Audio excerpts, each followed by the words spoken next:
कर रहा है, एकदम पूरा का एकदम मुस्कान आपके चेहरे पर। सर पहले गीता आई फिर सीता आ गई, क्या रिएक्शन है आपका? आप मुस्कुरा रहे हैं। देखिए हाँ। सबका स्वागत है। और सीताराम के पास आएंगे तो स्वाभाविक है, सबका स्वागत है, इसमें क्या दिक्कत है? सर लेकिन लंबे अरसे से आप लोग लगे हुए थे कि सोरेन परिवार का कोई सदस्य बीजेपी में आए। लंबे वर्षों से तो मैं नहीं जानता हूँ। आज भारतीय जनता पार्टी के उन्होंने सदस्यता ग्रहण की और उनकी स्वागत है। क्या जिम्मेदारी देंगे सीता जी को? आप जिम्मेवारी तो आने वाला करो, अभी तो ज्वाइन की है, अब काम करेगी। संसदीय चुनाव लड़ने की चर्चा है उनका बीजेपी के टिकट पर दुमका से। अब ये केंद्रीय जो चुनाव समिति है वो तय करती है ना, उस पर तो हम तय नहीं करते हैं। लेकिन झारखंड की राजनीति पर क्या असर पड़ेगा इसका? जेएमएम पे, बीजेपी पे क्या असर पड़ेगा? देखिए इतना बात तो तय है कि अब ये तो स्पष्ट हो चुका है कि हमने लगातार कहा कि झारखंड मुक्ति मोर्चा के विधायक कहीं उनको लोग छोड़ना, या कांग्रेस के भी विधायक अपने ही लिए, आपने देखा कि जो वहाँ की स्थिति क्या है, वहाँ की परिस्थिति क्या है, सरकार किस प्रकार से काम कर रही है, वो तो हमसे बेहतर आप सीता सोरेन बता सकती हैं। और उनका पत्र आपने पढ़ा होगा सर, उनका पत्र बड़ा मार्मिक पत्र था। स्वाभाविक है कि उस पत्र को पढ़ करके तो ऐसा लगता है कि सिर्फ सीता सोरेन का ही मामला नहीं, पूरे राज्य की जनता के लिए बड़ा गंभीर प्रश्न को खड़ा करता है।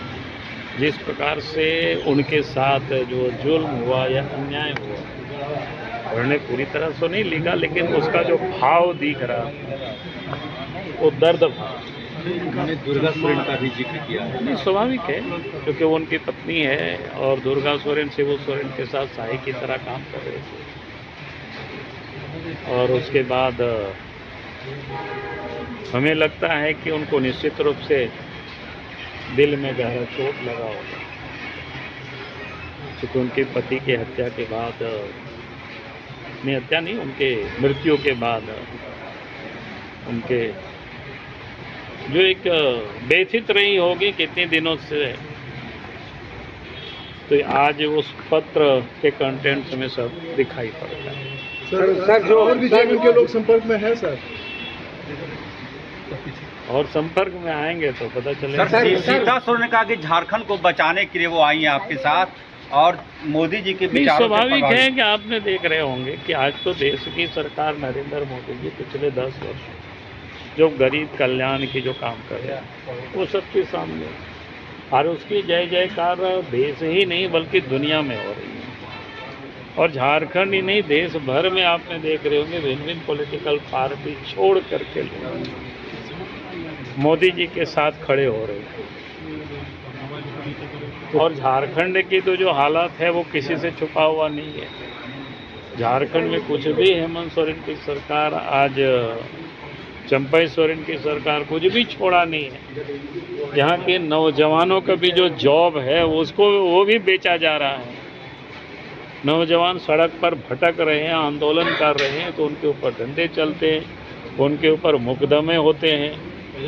भाई अगर गड़बड़ी नहीं हो रही है तो फिर उनको सीबीआई जांच से क्यों डर रही है सरकार?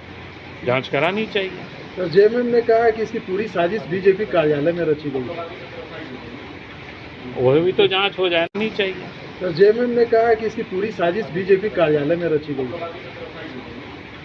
वह भी तो जांच हो जाए ना, सीबीआई से जांच में क्या दिक्कत है? भाई कोई एक जगह घटना नहीं हुई कल परसों भी, आप देख लीजिए जो कल परसों जो एकदम 2 दिन पहले एग्जाम हुआ, कहाँ कहाँ घटना हुई। चतरा से आया कहानी, धनबाद से भी आया, जामताड़ा से भी आ रहा है। तो कोई ये संयोग नहीं है कि एक साथ इतनी जगहों पर कोई गड़बड़ी हो रही है।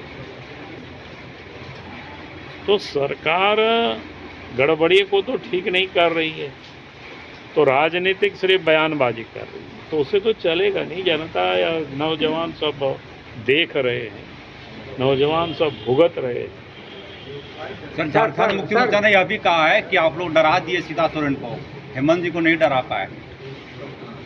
नहीं, हम लोग डराएंगे क्योंकि केंद्रीय एजेंसियों से हम लोग डरा, किसी को कहाँ डरा रहे हैं? हमने तो बार बार कहा कि भाई जो जैसा कर्म करेगा सब फल देगा भगवान। उस कर्म को तो भोगना ही पड़ेगा किसी को भी। जो भी करेगा कर्म तो भोगेंगे। सर, बीजेपी जिस चीज को लेकर लगातार हमला करती रही, परिवारवाद, सीता सोरेन भी उसी परिवारवाद को लेकर आ रही हैं। उनकी 2 बेटियां भी देखिए, परिवारवाद राजनीति में आ रही हैं। देखिए परिवारवाद और पॉलिटिक्स को आप लोग सब घलमेल कर रहे हैं। परिवारवाद का मतलब क्या होता है? परिवारवाद का मतलब ये होता है कि जैसे लालू यादव के बाद पता है लोगों को तेजस्वी होंगे, तेजस्वी के बाद भी पता है कि उनके जो पोता होता होंगे, ये पोता नहीं बच्चे उच्चे होंगे तो वो लोग होंगे। मुलायम सिंह के बेटा आज क्या बोलते हैं, क्या नाम है, अखिलेश यादव। शिबू सोरेन के बेटा, ये इसको कहते हैं परिवारवाद। बाकी तो पॉलिटिक्स में सब लोग अपने काम पर, उसका क्या काम था भाई? इतना ही नहीं, हेमंत सोरेन का शिबू सोरेन के बेटा थे। उससे पहले कौन सा उन्होंने संघर्ष किया था, कौन सा पॉलिटिक्स में काम किया? ऐसे बहुत सारे लोग हैं, इसको कहते हैं परिवार। फिर वहाँ तय है कि बनना उसी को है, उस परिवार की। सीता सोरेन भी वही लेकर आ रही हैं दोनों। हमने कहा कि भाई बेटी आई है तो उसको परिवारवाद आप कैसे कहेंगे? वो तो पार्टी को बीजेपी नहीं चला रही है। बीजेपी में तो आप देखेंगे झारखंड में ही प्रदेश में कितनी अध्यक्ष बने। हर जिला में जाएंगे तो आपको 5-6 अध्यक्ष मिलेंगे कतार में बैठे हुए। देश में भी आप देखेंगे राष्ट्रीय स्तर पर भी अनेकों अध्यक्ष आपको दिखाई पड़ेंगे। तो ऐसा तो कोई पार्टी में नहीं मिलेगा। उनकी बेटियों को एक्सेप्ट करेगी भाजपा? क्या दिक्कत है? भाजपा काम करेगी तो क्या